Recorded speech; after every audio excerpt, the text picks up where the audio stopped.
Dieu te conduira sûrement. Lorsque tu commences à prophétiser, c'est-à-dire parole d'inspiration, ça don d'inspiration, ça va s'accomplir.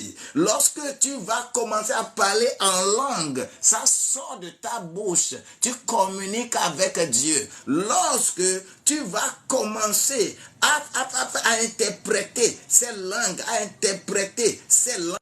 Mansandabo Kariandala, c'est la grâce de Dieu qui tombe sur ta vie, qui t'élève, qui te donne la vie, qui te donne la puissance, qui te donne, et on dit c'est quiconque. Ce n'est pas bishop, ce n'est pas apôtre, ce n'est pas pasteur, ce n'est pas trishop, ce n'est pas archbishop, ce n'est pas un prophète, ce n'est pas qui que ce soit. On dit quiconque. Là où tu es, tu as aussi cette capacité d'avoir les dons d'inspiration, d'avoir des dons de révélation. Et que lorsque tu commences à déclarer cela, quelque chose va se passer, on les appelle des opérations. Lorsque la prière du juste qui est en train de proclamer des choses sur la vie des autres, on dit que les gens vont avoir guérison. Parce que ça rentre maintenant dans le don des opérations, don d'opérations bien coordonnées. C'est pour cela que la grâce de Dieu déclare ces choses au niveau du verset 11 de notre 1 Corinthiens 12. Un seul et même esprit opère toutes ces choses, les distribuant à chacun en particulier comme il veut.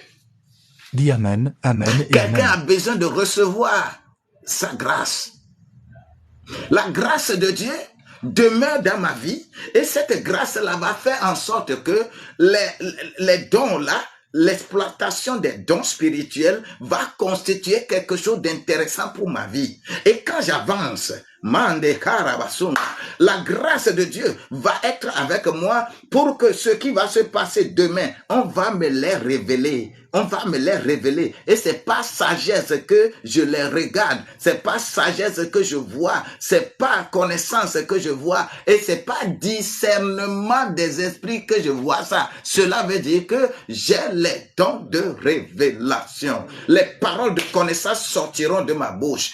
Afin que ce qui est destiné à moi est destiné à moi. Je serai relevé parce que ma pensée ne sera plus la pensée que j'avais, mais j'aurai la pensée renouvelée. Ma pensée sera renouvelée. Comme Romains au chapitre 12, verset 1 le dit, que ma pensée soit renouvelée. Quand ma pensée est renouvelée, les choses s'accomplissent dans ma vie. Les choses se réalisent dans ma vie. Et c'est pourquoi je veux ça. Je veux que les choses se réalisent dans ta vie.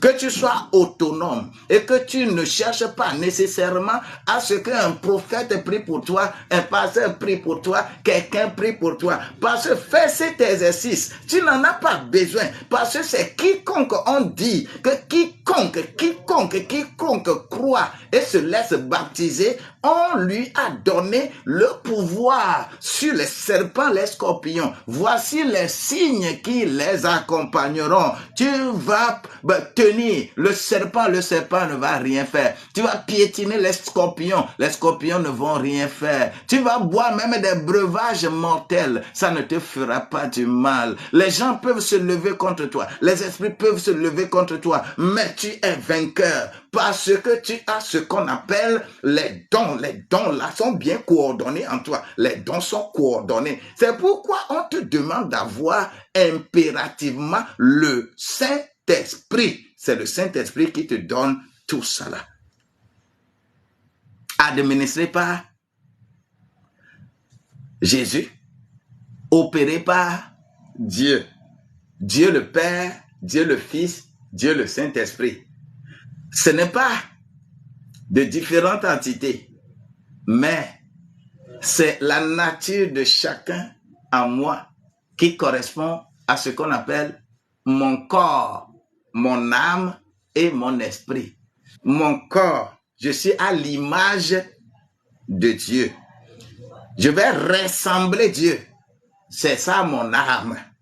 Et mon esprit est la puissance qui opère dans tout ça là pour la gloire de Dieu. Soyez bénis au nom de Jésus-Christ. Je m'arrête.